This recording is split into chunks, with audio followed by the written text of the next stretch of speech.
was like with the parakeets? Did you play with them? Oh, sure. Very much? They were always out of the cages. Ah, okay. Always out of the cages. Always on his shoulder, always on the table, always in his hands. Oh, he really did have a way with animals. Yeah, they were never in their cages. Okay.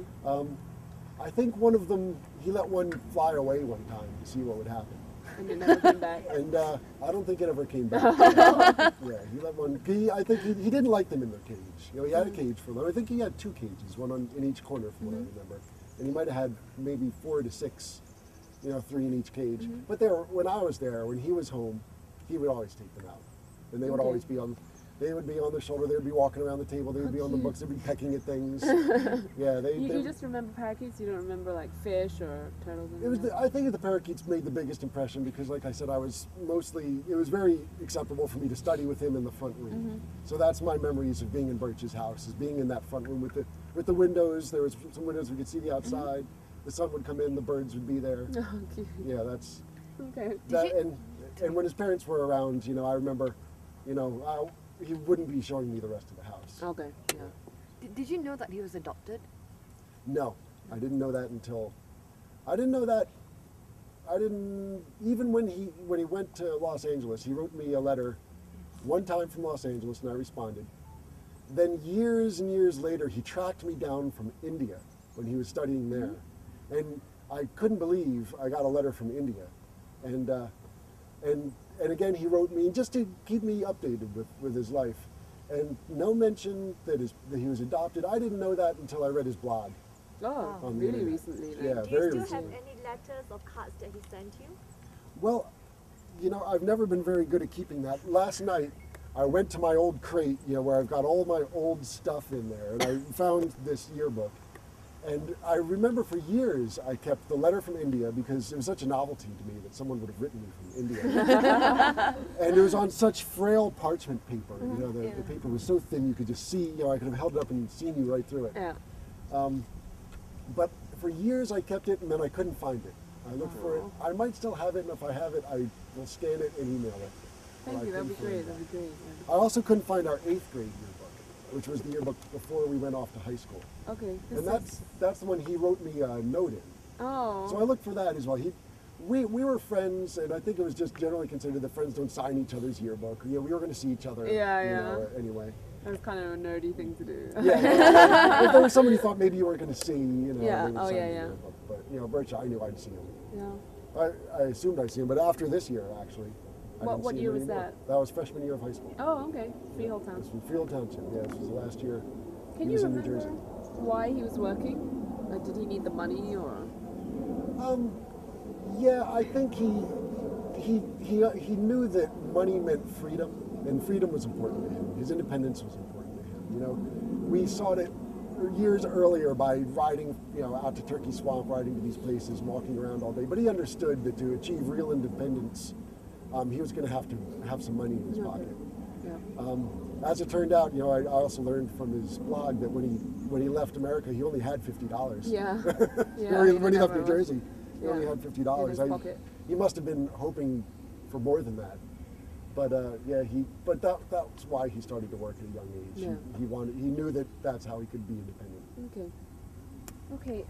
Just to wrap it up a little bit, what do you feel now when you read the blog and you see the websites and you hear about everything that he's doing now? Well, I have to say I'm extremely, extremely happy for him, because anybody who at 16, leaves home, goes across the country, abandons everything that they knew in life, you worry about them. I worried about Birch for decades. He wrote me 2 letters. I was still worried about him. I wondered what his life must be like, working in the photo mat, living in a shelter after that long hitchhike. It must have been very difficult. So I was so worried about him for so many years. I'm so glad that he's found a path, and now he's a High Lama. He's helping people. He's got a community of people there. Was it surprising for you to hear that he had become a monk? And when you got that letter from India? I have to say, I was surprised, but not so surprised. I knew he was very serious about his Buddhist studies, even when he was a child.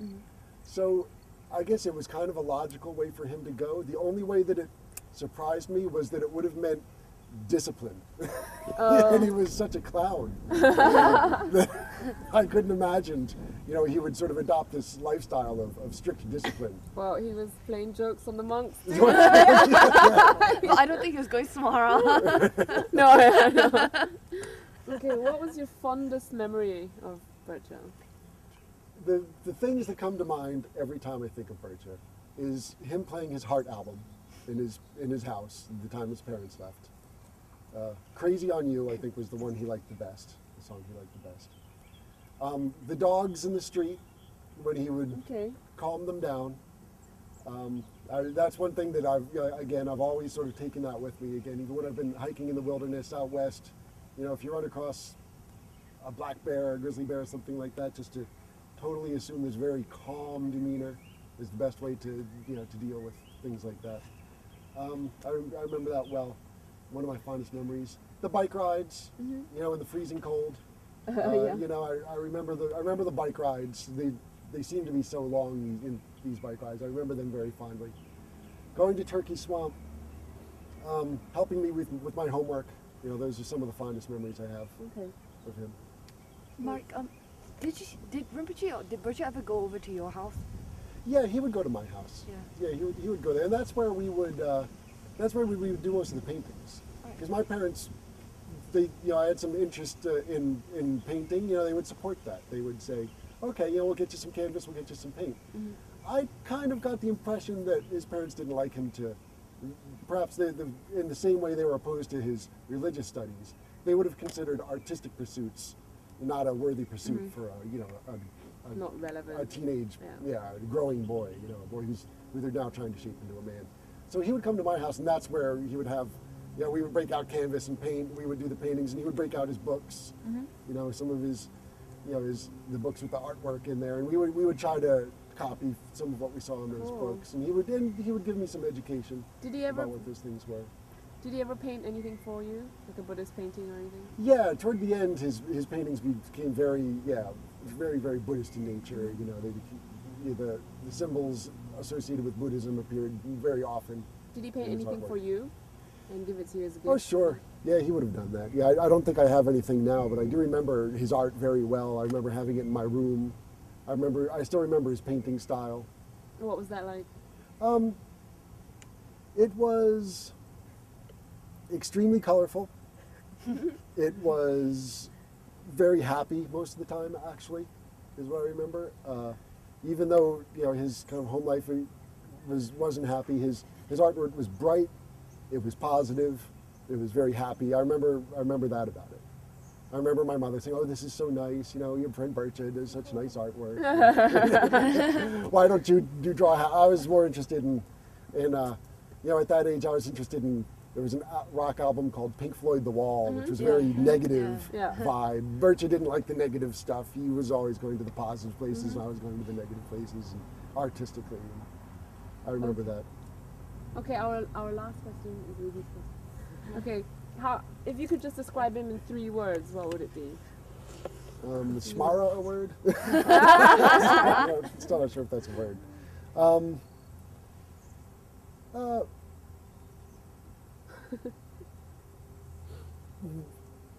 Good, a fond childhood memory, I guess, is what he really is. A fond childhood memory. Okay, a big part of my childhood. All right, and again, his new life is almost a mystery to me now. It's, I learned about it. We've communicated a couple times now. He wrote me a letter and sent it in the mail. And so I'm learning more about his life. I've been learning more about his life in the last year or so. I kind of learned about a year, not much more than that ago. I learned that he was a Rinpoche. He was Rinpoche. He was a High Lama. So I'm still learning about his new life. It's still very new to me. So he's still a fond childhood memory. Yeah, a lot of people we talk to are like, they still call him Little Bertha. Little Bertha. Yeah. Although, like I said, he was probably 6 inches taller than anybody else by the time we got to high school. All right. Should we have a look at the yearbook? Can we? Sure. Yeah, I tracked him down. This is our freshman year, and I'll have to find the freshman class. It'll be toward the back somewhere. And you want me to bring this closer to the camera?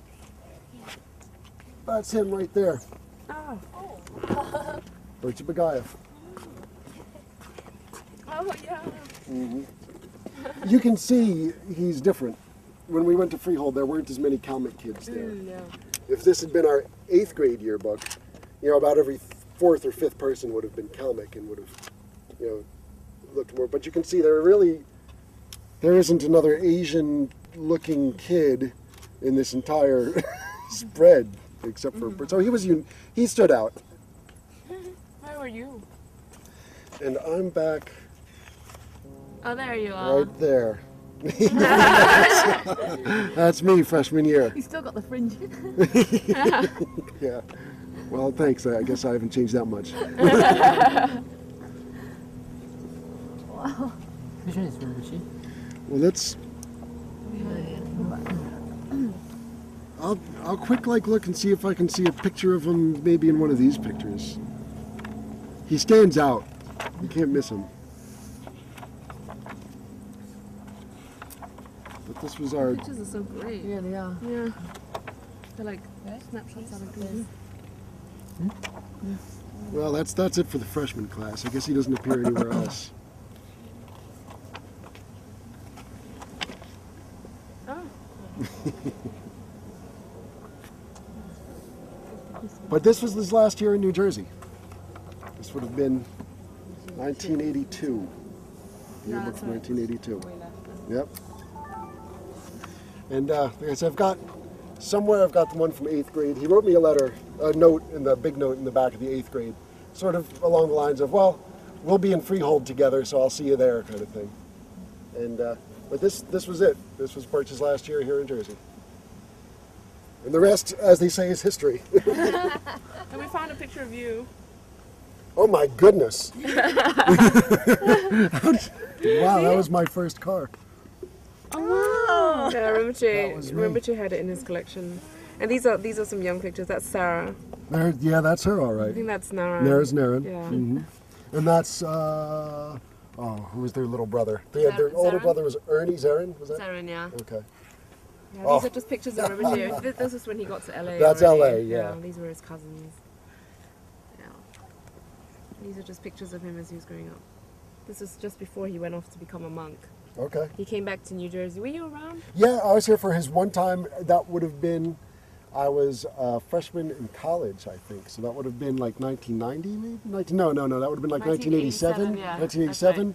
Yeah, he contacted me in advance, and I drove down here to Freehold Acres. I was down in South Jersey going to college. I drove up here just to see him, and we saw each other for a while. He was the same old Birch. Once he was here, he was. I know he'd been studying Buddhism, but once he was here with me, he was just the same Just old. the same. Did he tell yeah. you that he was going off to India to be a monk then? At that time, he didn't say that. I remember that again came as a surprise when I received the letter from India. Oh, okay. Yeah. The one with the car. But we just got here and we joked around, and I asked him about Los Angeles, and he told me a bunch of funny stories, and we laughed. That's. Oh, okay. Yeah. Can you remember what he told you about LA? He just told me he kind of like the inner city thing. That was Yeah. new because you can see where we grew up. He told me about what it was like living in a big city with lots of different ethnic groups, living together. He said he would sleep with his shoes on the entire time that he was running away. Really? So that he could. You never knew when you had to get up and run. That's what he said. It's So true. He kept his shoes on. Well, where would you sleep? He just slept on freeways and under bridges. Yeah, I mean, you find some place you think is safe to sleep. Next thing you know, some security guard or a Yeah. police are beating you in the head. And it was because of that experience of living on the streets while he was running away that he started Soup Kitchen Right. in Malaysia. Because he said, I know what it's like to Yeah, be he- hungry. And, everyone's got their problems or whatever, but people still need to eat. So it What- started out, sorry? When I got older, I knew a person who moved across the country in their car, and they said they almost starved to death. I Oh, can God. imagine doing it by foot. And the Soup Kitchen started out just with Rinpoche going out and giving food to people he saw on the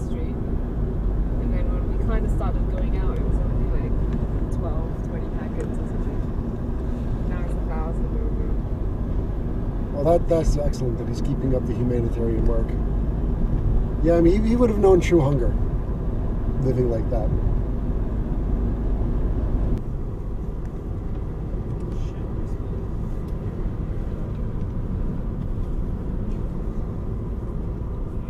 So this is the route we used to ride our bikes on. Oh, okay. And so far, it's not very different.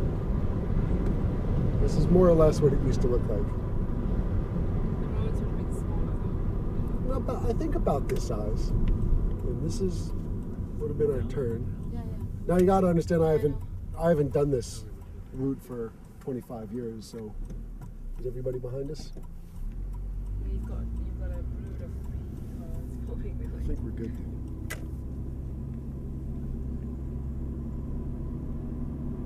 It would have been a nice town to grow up in though. It's really Oh sure. No, it was a good childhood here. I mean, apart from the Buddhist stuff. Apart from the Buddhist stuff, it was, I remember landscapes. We were, for a while, because of the hikes we used to do, I remember we were both fascinated with the best way to depict an inner forest, because it was complicated to do. And we would go out to the field, we would go out to Turkey Swamp, and sometimes we would talk about, the colors you see, and how, when the light shines through the top of the tree looks white and yellow, and the parts where the light aren't shining through look more green. We would talk about things like that, and we would improve our techniques. Did you know that from a young age you always wanted to find mountains or forests to meditate in? Did you know that? That he had a real tendency to find really isolated, natural nature kind of places. Oh, I do believe that. That was what we were seeking out when we would go out to these places. We like the painting of the monk in the deep woods. I mean, I can still remember that image vividly. Yeah, that was one. I think we tried to copy that painting a couple times. We would talk about it. We would go to the forest. We would talk about, the way the trees look when you're kind of in the deep forest when you can't see the houses and the streets around you. Yeah, I'm not surprised by that at all. He still. Are there places for him to go like that?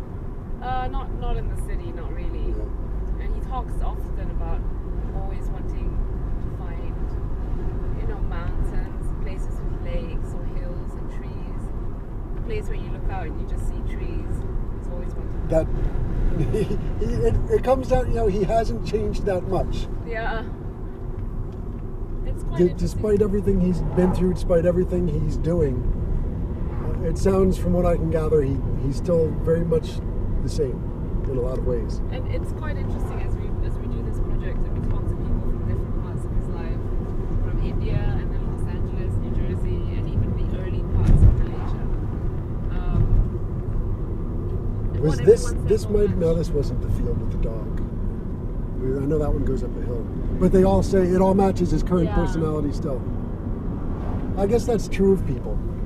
They may accomplish things, they may do things, but it seems the older I get, the more I realize people tend to stay more or less the same. He's exceptionally consistent. Yeah. Especially with his dream to become a monk.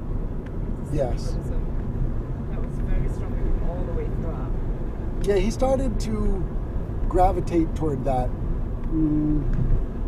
toward the time that he left. More when he was like, I first met him when we were about 10 or 11, but by the time he was 13, 14, he was really starting to be influenced by the Buddhist teachings. He sought that out pretty much on his own. I didn't know that his parents didn't encourage that. Yeah, they were very much against it. So he did that. He sought at a very young age too. He sought that out completely on his own. Did kids at school think it was weird that he was so kind of religious? Yeah, they definitely did. Which is why he shared that part of him with his close friends. But I would also say that those who didn't know him as well would be surprised by it.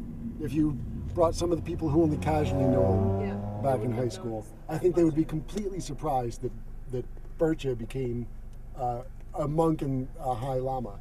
Okay. Because again, he definitely was a joker. He's just had this this personality that, you could have seen if he was going to be a stand-up comedian. Yeah, yeah. If he was going to somehow go into show business, you could kind of see him doing that. He says that now as well. He says, I think if I wasn't a lama, I'd be a comedian. Right. Or an actor. But I think given the way he was, that's the part that surprised me, was that, oh my God, little Bircha, who talked so much and, he was just sort of this really, you couldn't help but to pay attention to him. Yeah. You couldn't help but to notice him. Yeah, he's shedding all that for this life of simplicity and discipline. That I think that right there was the part that I found surprising. But when he was first coming out to teach, he was very serious. So he took his, when he went into the monastery, he took his studies very seriously. And he would be quite serious and quite strict with his students. Way back in the beginning, this is before any of us joined. And one of his teachers had to tell him, you've got to loosen up a bit. You've got to lighten up. You've got to get down to the level of the students. So then he relaxed a bit more. And he as he put on a few pounds, I bet he relaxed yes, a little more. Right? well, he still had that starvation fresh in his mind. He was probably very strict. But that's why a lot of us have joined. I think most of us in this group that you see now would not, if not for Rinpoche, we would not be doing this. We would not even be remotely interested in Buddhism. So, despite his unorthodox techniques, he's still very good for the Buddhist faith. Yes. He's bringing in recruits. He's bringing in new projects. Making it very relevant to sure. To a modern right. people, I'm still amazed that this kid I knew is behind all of this. Someone who's such a force and. He's really a pioneer of Buddhism in the region, and Kachara is actually the largest and most active Tibetan Buddhist center in Malaysia now. Is it really? Yeah. For anybody to take a religion that is rooted in 2,000 years of tradition and change things and make it relevant for a new generation, that's an amazing accomplishment. Not a lot of religions can even accomplish that. So it just blows my mind to think that Bircha is behind this. Yeah, it's a whole new movement, really. It's something. His approach is very different. Is this the lake? The lake is right through there. Okay. No, it was all the spots. Yeah, we didn't ever have one. We kept going for different ones. So in summer, were these what flowers were on the water? Is that lotus? Yeah, lotus. Lotus, right? Yep, lotus to grow here. Yeah, kind of in all the corners, in the summertime especially, it's thick with lily pads and lotus flowers. Oh, this is so nice. It could be something you liked about it.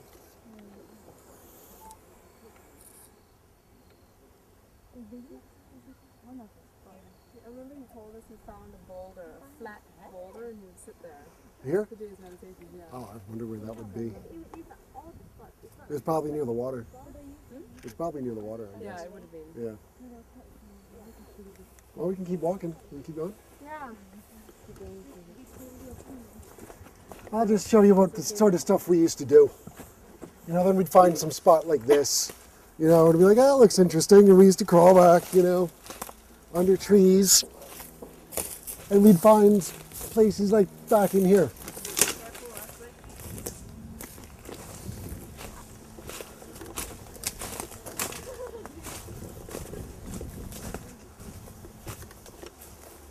But we'd find places to hang out.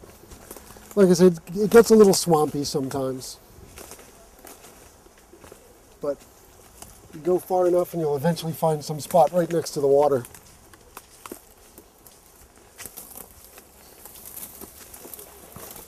It's getting a little swampy. We'll head back. So you go poking around in places like this? Exactly. This is what you do when you're 11. Yeah. And you're... So you find a really quiet spot like this. Right. We wouldn't... Sometimes, it's a swamp. So sometimes it'd be too swampy, but sometimes it'd be nice if it was a little drier. You'd have a nice spot, some grass. Hang around. But yeah, I mean, just a couple of kids going around the woods, killing time. I mean, that's really what it was. Little adventures. Little adventures, right?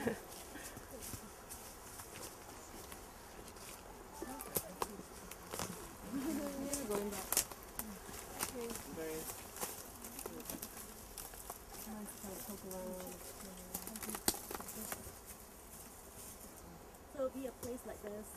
Yeah, so it would be any place where we'd walk along and we'd just be like, let's see what's down in there. Down in there? Well, not, I don't know if this was one of the places, although it might have been. But we would tend to get further out.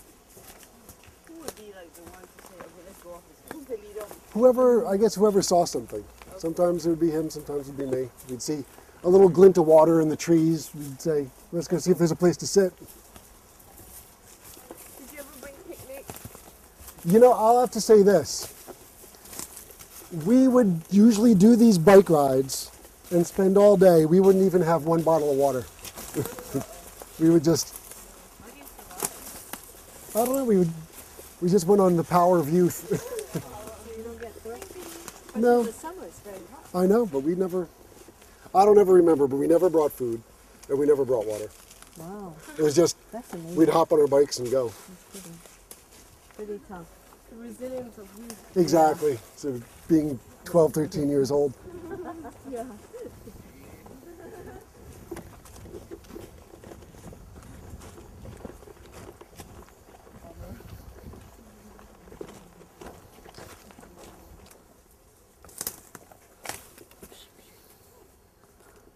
Can we go in there? Go as far as you dare. Oh, it'd be like this, huh? Yeah, it'd be like this.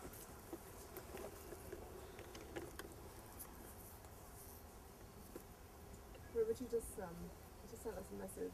He said that he would go and do his mantras, his prayers, and you would tease him by saying, "Okay, I'm going fishing now." Yeah. That would even take so long. Right. You ever get poison ivy here?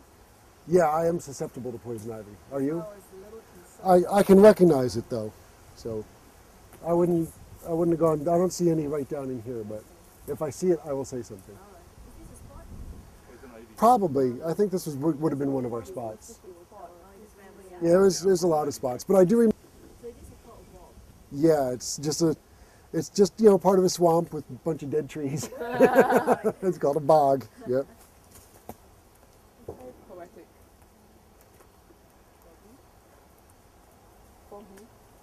But this was probably one of our spots.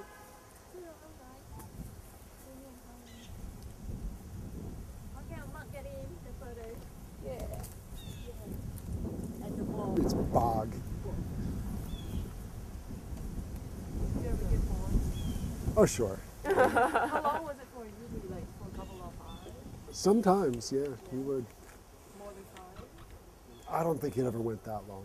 I don't know if we ever went more than 5. But he would, yeah, we would have to rush back for dinner. But that's the reason he was coming out here. So I understood. I let him do his thing. I guess it was maybe. Impression on him. I guess here he had freedom to do that. He didn't have freedom to do it at home. Yeah, he would have to. Parents were so against him that he would have to You'd have to hide. hide. Yeah. his It's hard- Buddhist It's hard to rituals. meditate for hours and hide at the Yeah. same time. Yeah. Oh, he would do his prayers under his bed at night really? with the lights off. Yeah. Wow. His mother was not supportive at all.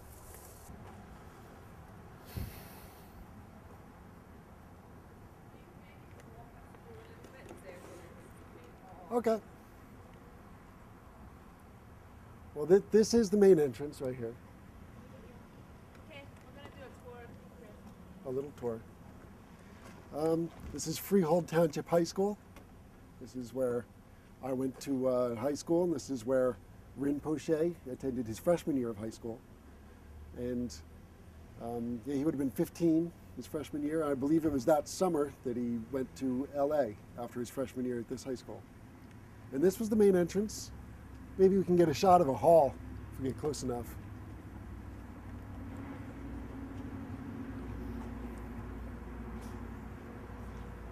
I guess it was built in 1970. that's what it looks like. A very typical American high school, really. At least a typical post 50s, era high school. So fairly modern, fairly typical. Boring, really. Suburban high school. Yeah, suburban high school. This was, again, the population here was very much your kind of an upper middle class, very white population. Most of the Kalmyk kids in Freehold Acres opted to go to Howell Township. I'm not sure why Bircha would have chosen Freehold. It was something we talked about. We had the option to choose Howell or to choose Freehold. I think Bircha and I kind of agreed that, I hear it's a better academic thing up in Freehold. They got better classes, more money. Let's go up there. So Bircha was one of the few Kalmyk kids from Freehold Acres to go up here. Novelty here. Yeah, he was a novelty. he was. When you look at that yearbook page, he's the only Asian kid, really, for pages, in either direction. I said the other. Yeah. So they weren't used to. So I think he was, and so he came up here with his plaid corduroy pants and his Joker mentality and his, his sort of his personality and definitely made waves. He definitely got noticed. He was like that. But it was good. He made friends because he was always unique. Some people picked on him, but like I said, to know him was to love him. So he quickly made a lot of friends here. Larger than life. Yeah, he was. Well, yeah, and still is, obviously, a very larger than life figure. Yeah, unforgettable. Can you walk down? Do you remember what was what? Well, this over here is where the school buses came in. So this is where Birch and I we'd take our school bus ride up from Howell Township, and we'd go in over on that end, and we can't really go in, but we can walk down the front. Were you guys ever late for school, miss the school bus and things like that? Yeah, just to show I don't know if Bircha will remember this, but it was the kind of neighborhood that's why people didn't ask a lot of questions when they saw black eyes on kids and things like that. The school bus was going through that little town, Freehold Acres, where Bircha grew up, where we met this morning. And I remember a girl left her house, was running down her front steps to get into the bus. The bus was just sitting right there. And on her way down the steps, she tripped and she fell right in the yard. And the whole school bus, kids start laughing. Everybody's laughing, a whole school bus of kids laughing at this poor girl. She's so embarrassed. She gets up and starts walking back into the house. And her father, who was outside raking leaves at the time, catches her going back in the house and says something. I see her going like, you get back out on the school bus. And she says no, and he gives her a black eye right in front of the whole, just like, and she fell down, and everyone's like, whoa, hey, and the whole school bus erupted again, and she went back in the house crying. But that's why, at that time, if Bircha showed up with a black eye in school, it was, no, this was not a Kalmyk kid, but I'm just saying, that's sort of what, it was just more common back then, I guess. Yeah, I think society's become, thankfully, more sensitive to that. Do you remember, did you ever miss the school bus and had to walk to school or ride to school? Yeah, I remember riding bikes a couple times. All the way? Yeah, all the way, if you missed the bus or something like that. And this is about 2 miles further away than Turkey Swamp was, so it's about a 7-mile bike ride, which is long enough to be really late. Yeah, if you miss the bus and then you got to get on your bike, you're going to be late for school. Yeah. What's this here? So, now what? I guess that was the cafeteria. Yeah, that's probably the cafeteria. Now, the cafeteria was in the school when, I remember when we first got here, we were freshmen, and there wasn't enough room in the cafeteria for everyone to sit down and eat lunch. So there were the tables, and on the sides of the cafeteria were the wrestling mats rolled up, and they were about this high. And the general rule was, freshmen get the mats. So you get your lunch, and everybody sits on these tables, but you got to take a spot. So Birch and I would, you must remember eating some lunches on the wrestling mats, by the side of the gym. Did you bring your own lunch or did you get it? A little bit of both. Sometimes I'd bring it. If I forgot it, then I'd have to get something at school. Does it look different? The whole school, the whole table? No, the outside is pretty much exactly the same. This is a new style of table. Yeah. It is just the long rectangulars all the way down, which I guess they still have those, really. There's some of those left. Everybody just files in. As we walk around, could you show us where you would like enter the school and then exit the school when school was over? And Well, yeah, the describe school to us? buses would come and go from that side. And on this side was generally like, this was the wood shop and the auto shop and the things like that. You know, they teach you to work on cars, work with wood, all that sort of thing. We'll go around to the other side and you can see like the football field and where the buses came in.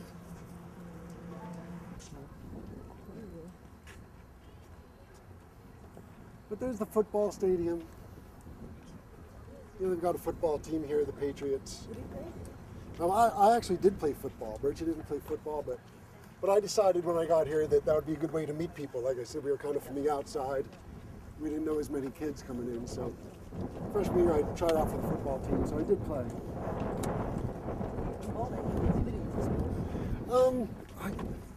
What would he have been involved in?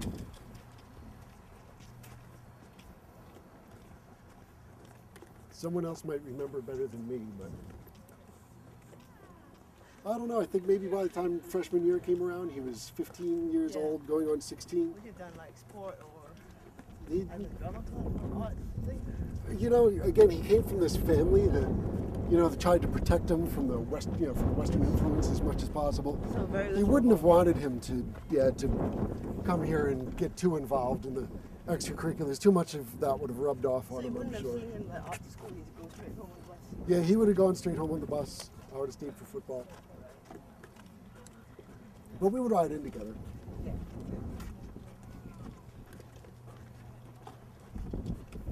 And this is generally when everybody comes in. They, you know, the bus is parked there, and everybody files in. And they walk with the still on the back. Is this still the same system, sir? Yeah, it is. It's surprisingly unchanged. Yeah, not a lot has changed here. You're right, this is where all the athletic fields were. Still are. So how would they go in down the first? They would go around the front. The buses would come up, they would all go right around this, and then they'd park right next to the doors, and you'd get out, and all the students would go in this side. Okay, and then did Rinpoche play soccer or American football? I'm kind of confused between the two. That's why. I'm not sure that he played soccer. If he did, it was when he was little. Okay. Yeah. But I think when he got older, I don't think they. The reason I think he came here, and this school was definitely outside of his parents' control because it was in a different town and everything. And they wouldn't have approved of him getting too involved in the extracurricular things. You know, I'm pretty sure he was probably expected to report right back to home. Okay. Yeah, when school was out. Because he was such, like you say, he was 6 feet Yeah. plus, and then I would expect that they would have, the coach would have gone, I want you in the team. No, he was a good athlete. You know how he is. He's got so much energy. Yeah. You know that when he was out there playing soccer, when he was out there playing football, he was he was doing great. But He just wasn't interested in it. no, I think he had that conflict at home. You know, he had to. Okay. Did you know that he had to do like a ton of house chores? Did he have a ton Yes, yeah, I was aware of that. Yeah, he had to do pretty much everything around the house too. Yeah. hmm Which again, I just figured that was the way it was when you were brought up of it? Catholic. He didn't complain about it, or He had mentioned it, and I was aware of it. And he was, like any teenager, he was sick of doing it all the time. Yeah. Yeah, Okay. so, Yeah. no, I do recall that. Yeah. And that might have been a reason why he couldn't stay. You know, when you stay here for sports or soccer or football, whatever, you know, they keep you till 8 o'clock at night, and then you don't go home till dinner's over for everybody. Oh, yeah. So a parent has to be comfortable with that. Yeah. You know, your child's going to not be home for dinner time Yeah. and things like that. So if your parents are very controlling, they don't want you to do that. So there's not, this is it. Not much to say, really. Did you have fixed classes, or were you like, do you move between classes? Moved every class. Yeah. You sort of got this, the bell rings, and everybody's got 5 minutes to report to their lockers and back to the next class, you know? So, yeah, I always had a locker it was all the way on that far end. I had it the whole 4 years they gave it to me. Oh, wow. So I had to be very, very careful about organizing, what I was putting in my backpack. Organizing.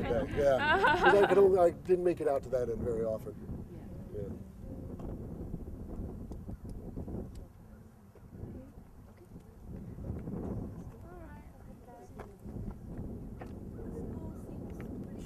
Well off in terms of the facilities. It's Yeah. quite normal, right? No, I was saying this Freehold, this part of Freehold right here is fairly affluent. People here, and so they've just got a better school system, you know, and that, which is one of the reasons that Rinpoche chose to come up here rather than the one that was actually closer to where we lived. Yeah. No facilities or Well, it just didn't have as much. It was a little older of a school. The fields were smaller. You know, yeah, this is huge. Right. I remember that far end down there was where the gym was, down on the opposite end. See, we saw where the cafeteria was. Yeah, it was down the other side as well. Right. What would have been right here? Let's take a look.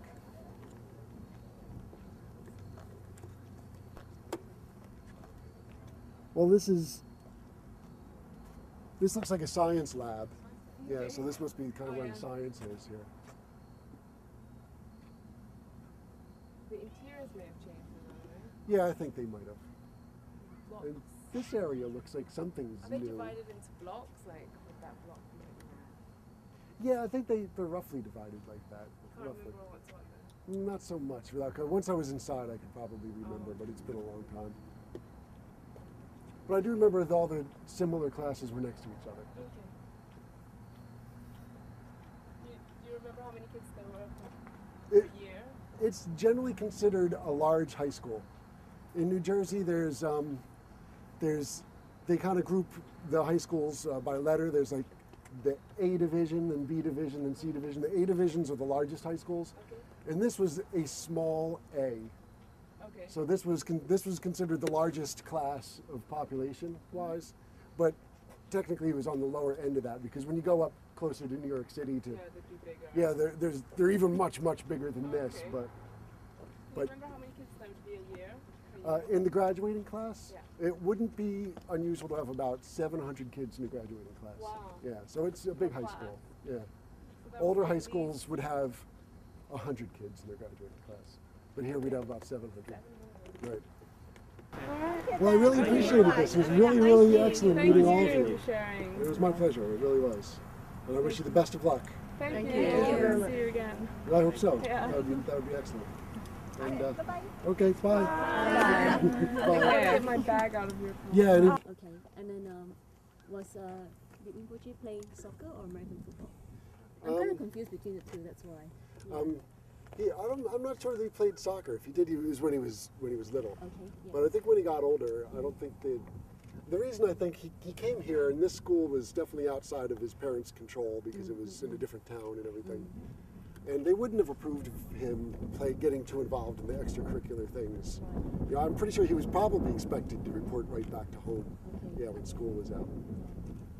Because he was such, like you say, he was 6 feet Yeah. plus, and then I would expect that they would have, the coach would have gone, I want you in the team. No, he was a good athlete. You know how he is. He's got so much Yeah. energy. Yeah. You know that when he was out there playing soccer, when he was out there playing football, he was he was doing great. But He just wasn't interested in it. no, I think he had that conflict at home. You know, he had to. Okay. Did you know that he had to do like a ton of house chores? Did he have a ton of it? Yes, I was aware of that. Yeah, he had to do pretty much everything around the house too. Yeah. hmm Which again, I just figured that was the way it was when you were brought up Catholic. He didn't complain about it, or He had mentioned it, and I was aware of it. And he was, like any teenager, he was sick of doing it all the time. Yeah. Yeah. Okay. So, Yeah. no, I do recall that. Yeah. And that might have been a reason why he couldn't stay. You know, when you stay here for sports or soccer or football, whatever, they keep you till 8 o'clock at night, and then you don't go home till dinner's over for everybody. Oh yeah. So a parent has to be comfortable with that. Yeah. Your child's going to not be home for dinner time and Yeah. things like that. So if your parents are very controlling, they don't want you to do that. So this is it. Not much to say, really. Did you have fixed classes, or were you like, do you move between classes? Moved every class. Yeah. You sort of got this, the bell rings, and everybody's got 5 minutes to report to their lockers and back to the next class, So, yeah, I always had a locker it was all the way on that far end. I had it the whole 4 years they gave it to me. Oh, wow. So I had to be very, very careful about organizing, what I was putting in my backpack. Organizing. Yeah. 'Cause I didn't make it out to that end very often. Yeah.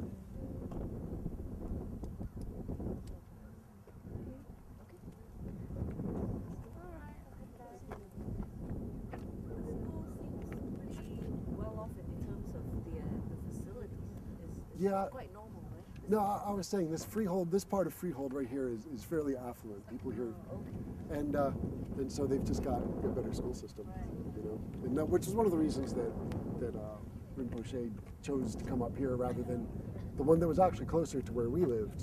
Yeah. No facilities or Well, it just didn't have as much. It was a little older of a school. The fields were smaller. You know, yeah, this is huge. Right. I remember that far end down there was where the gym was, down on the opposite end. See, we saw where the cafeteria was. yeah, it was down the other side as well. Right. What would have been right here? Let's take a look.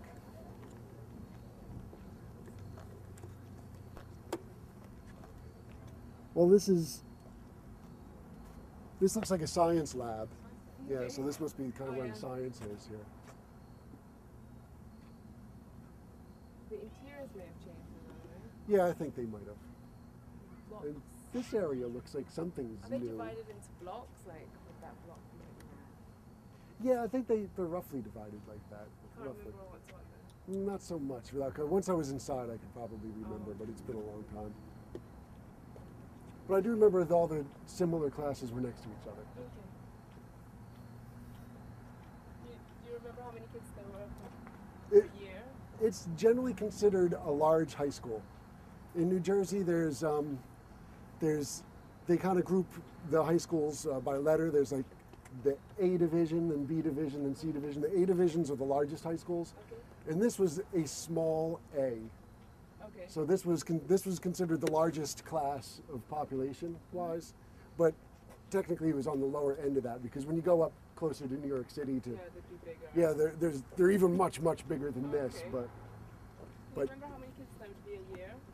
in the graduating class, Yeah. it wouldn't be unusual to have about 700 kids in the graduating class. Wow. Yeah, so it's a big high Class. school.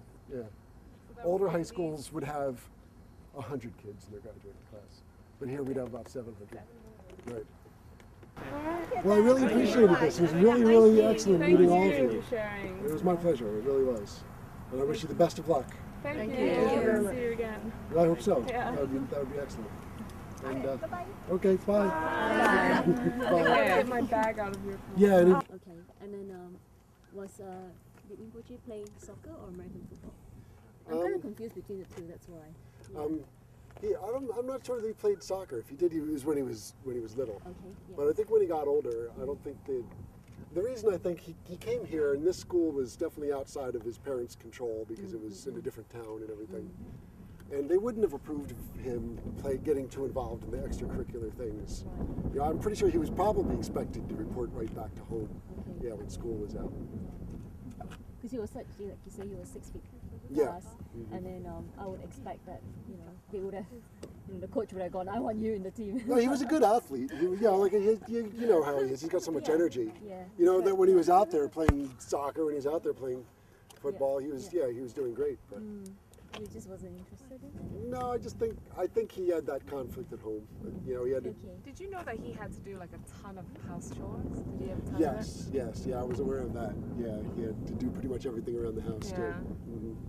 Which again, I just figured that was the way it was when you were brought up Catholic. He didn't complain about it, or He had mentioned it, and I was aware of it. And he was, like any teenager, he was sick of doing it all the time. Yeah. Yeah. Okay. So, Yeah. no, I do recall that. Yeah. And that might have been a reason why he couldn't stay. You know, when you stay here for sports or soccer or football, whatever, they keep you till 8 o'clock at night, and then you don't go home till dinner's over for everybody. Oh yeah. So a parent has to be comfortable with that. Yeah. You know, your child's going to not be home for dinner time and Yeah. things like that. So if your parents are very controlling, they don't want you to do that. So this is it. Not much to say, really. Did you have fixed classes, or were you like, do you move between classes? Moved every class. Yeah. You sort of got this, the bell rings, and everybody's got 5 minutes to report to their lockers and back to the next class, you know? So, yeah, I always had a locker it was all the way on that far end. I had it the whole 4 years they gave it to me. Oh, wow. So I had to be very, very careful about organizing, what I was putting in my backpack. Organizing. Yeah. 'Cause I didn't make it out to that end very often. Yeah.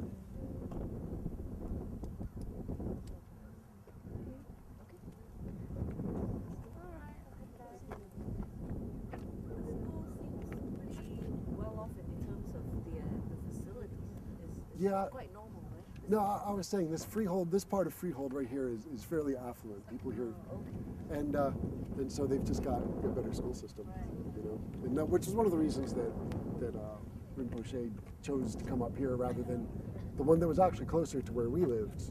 Yeah. Well, it just didn't have as much. It was a little older of a school. The fields were smaller. You know, yeah, this is huge, right? I remember that far end down there was where the gym was, down on the opposite end. See, we saw where the cafeteria was. Yeah, it was down the other side as well. Right, what would have been right here? Let's take a look.